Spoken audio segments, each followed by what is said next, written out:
Are you all right there, Fernando? Okay. Sorry. Of Gaza.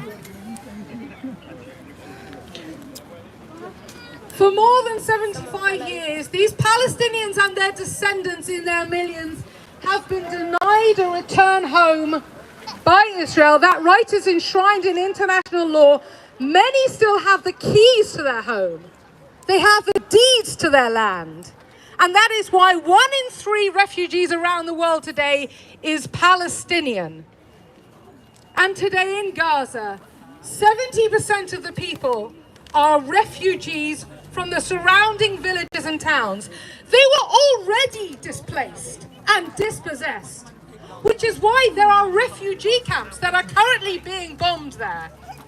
16 years ago, Gaza was placed under an illegal occupation of land, air and sea, a remote occupation depriving them of the ability to leave and of the essentials like food, water and electricity.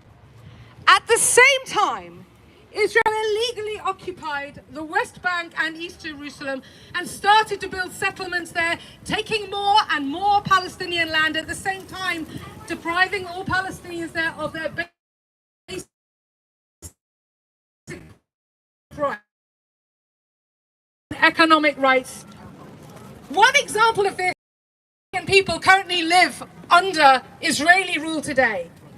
Only 7 million of them have the right to vote, because people in the West Bank live under a military occupation and people in Gaza live under a remote occupation.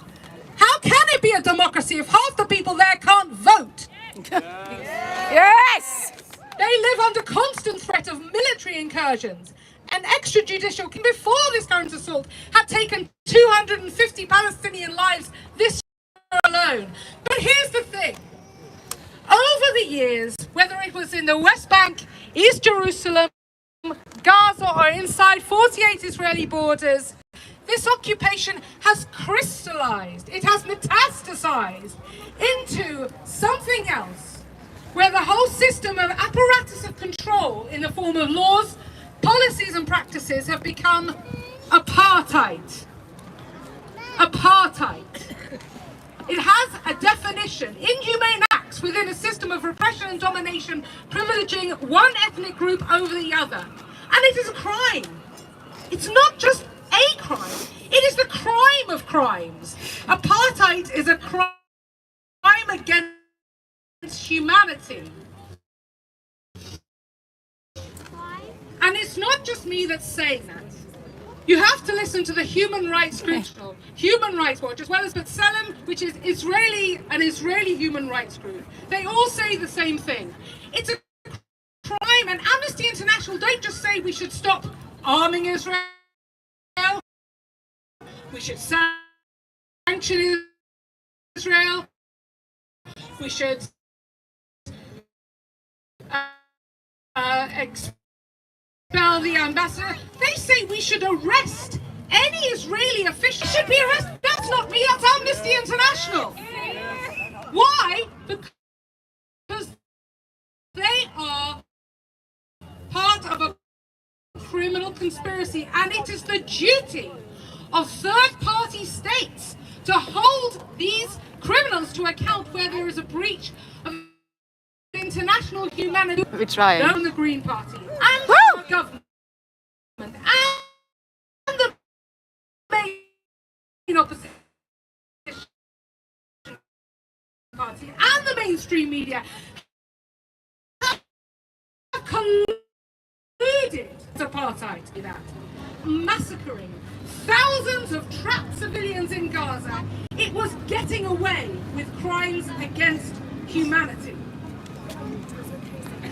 And as this mass slaughter is enacted in Gaza, in the West Bank, while the world's gaze is on Gaza, and rightly so, settlers with the backing of the Israeli military have been on the rampage in Masafa Yatta, in the South Hebron Hills.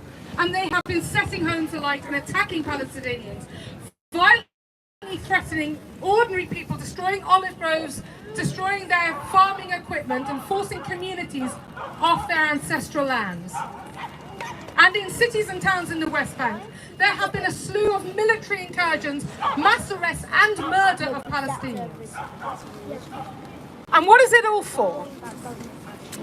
The reason is that Israel wants to change the continuing its policy of ethnic cleansing and apartheid.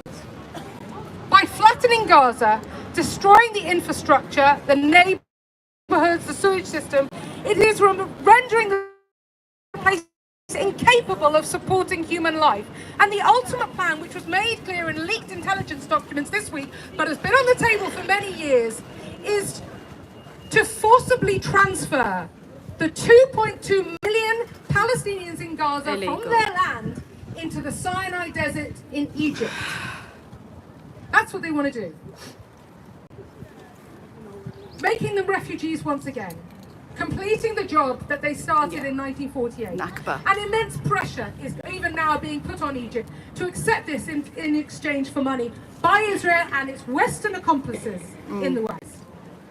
This is the ongoing Nakba we are seeing happening before our eyes, and we should be in no doubt as to the goal or the part of the West in making it happen, providing military support, financial aid, public backing, as well as opposing the mildest of UN resolutions calling for a ceasefire. But now we know, and we see their complicity in the ethnic cleansing of Palestine and their maintenance of the apartheid state. So be in no doubt, this is what our leaders are supporting.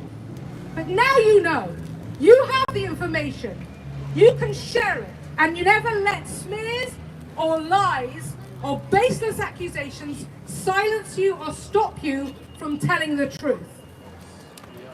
Woo! Yes! We've got an amazing program today, and it is a really wonderful selection of different